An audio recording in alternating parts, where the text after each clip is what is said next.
Welcome to Southwest Desert, where adventure meets the arid beauty of the American Southwest.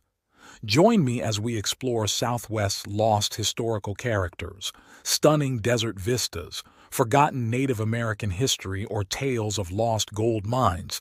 There's always something new to discover. Subscribe now and hit the bell icon so you don't miss out on our latest desert adventures. Let's journey together into the heart of the Southwest Desert. Sit back and enjoy.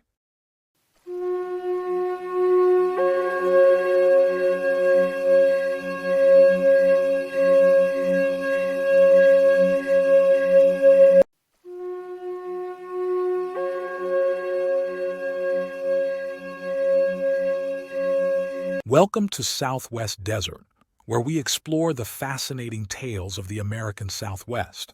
Today, we're diving deep into an extraordinary story of gold, survival, and mystery in one of California's most forbidding landscapes, the tale of the lost shotgun mine.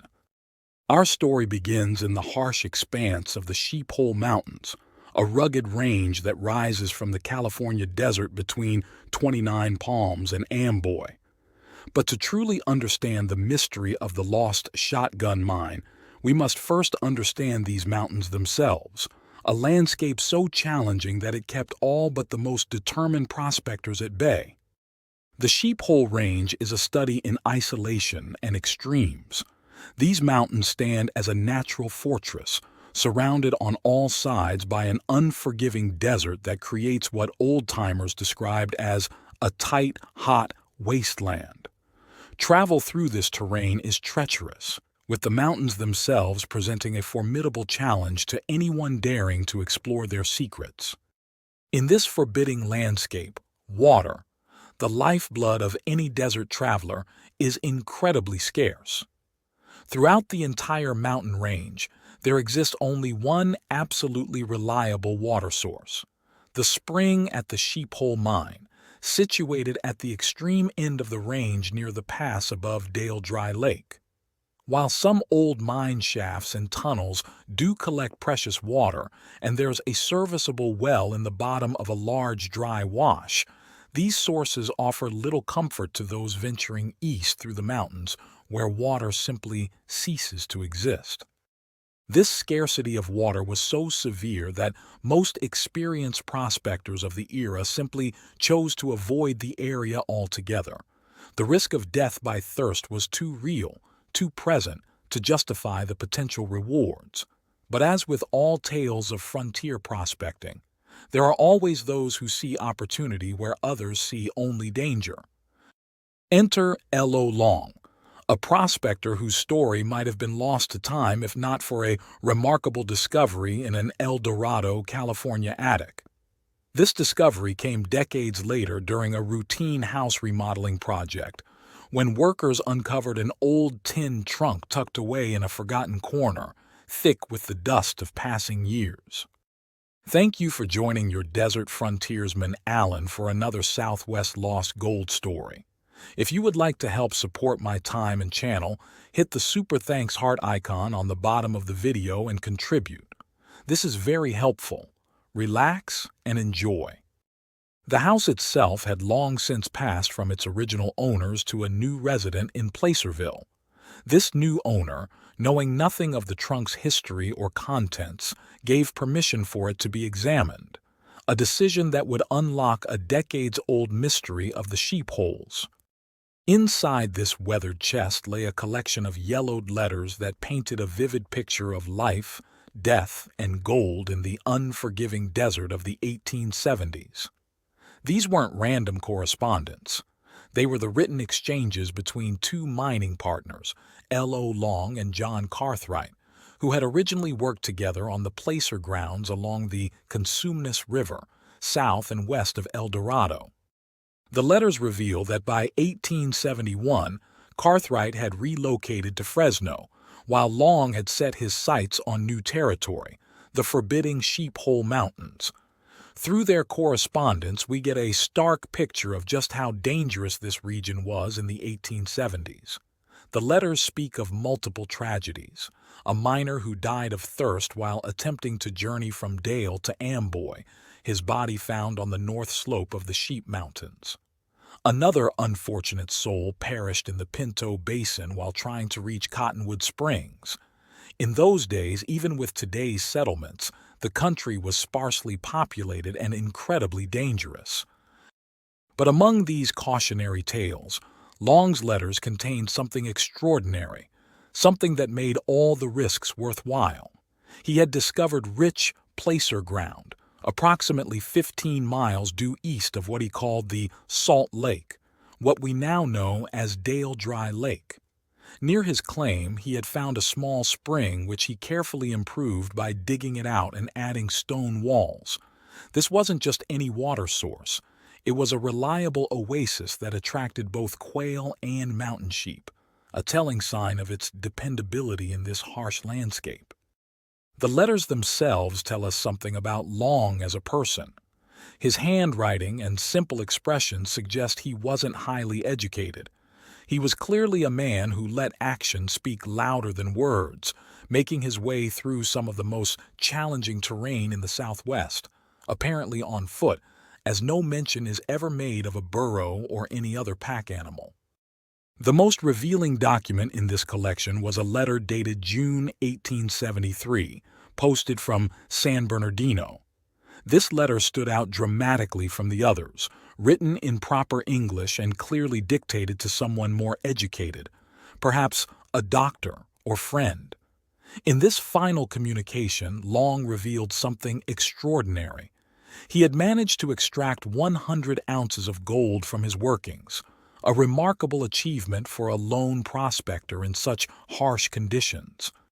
While the letter doesn't specify his exact methods, experienced miners suggest he likely used a hand washer or bib, washing out the gold by pan at his improved spring after blowing away the lighter material. This method, while labor-intensive, would have been practical for a solitary miner working in an area with limited water resources. But this letter wasn't just a record of success. It was also Long's final testament. He had suffered a serious fall, injuring both his leg and side. The letter recounts how two prospectors found him wandering near Dale Dry Lake, but not before the harsh desert had extracted its toll. In his weakened state, Long had been forced to make a crucial decision. He cached his shotgun among the rocks, no longer able to bear its weight.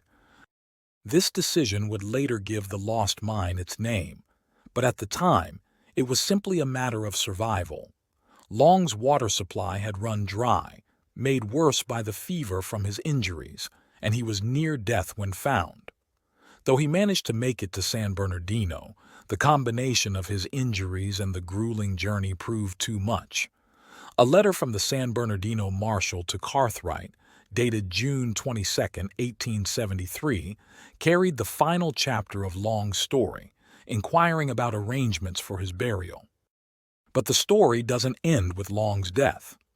In 1925, over 50 years after Long's final journey, a remarkable discovery added a new chapter to the mystery. Phil Sullivan, an old-time miner from 29 Palms who knew these mountains well, made an unusual find: a fine English shotgun and several shells, hidden under a rock ledge approximately 10 miles east of Dale Lake. Sullivan, who had spent considerable time prospecting these mountains, was puzzled by the discovery.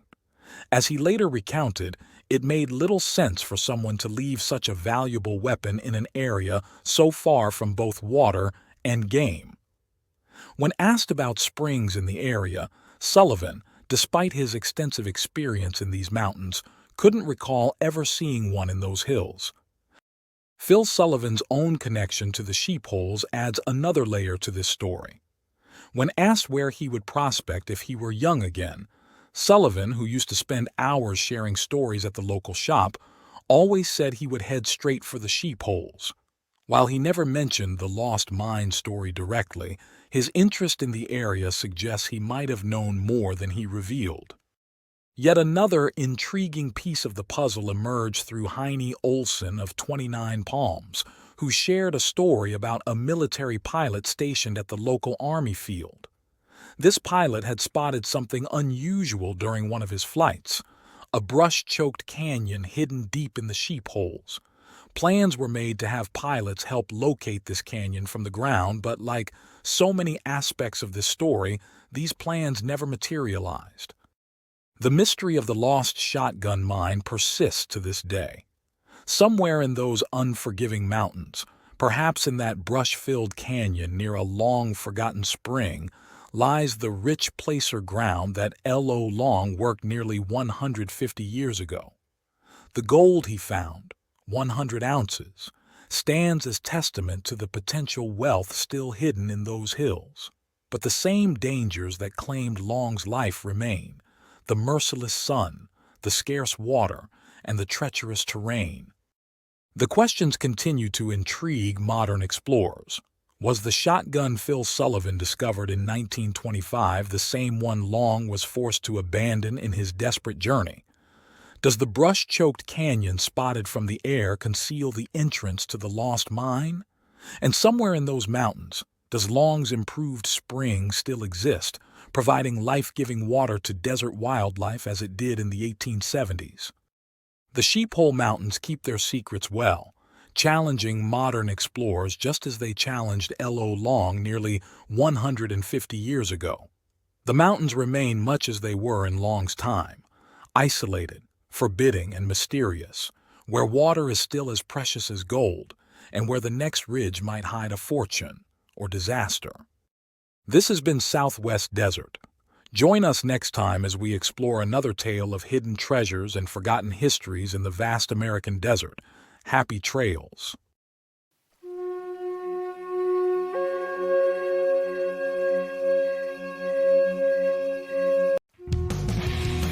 Thanks for watching.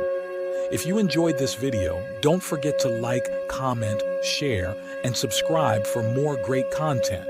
Hit the notification bell so you never miss an update. See you in the next video.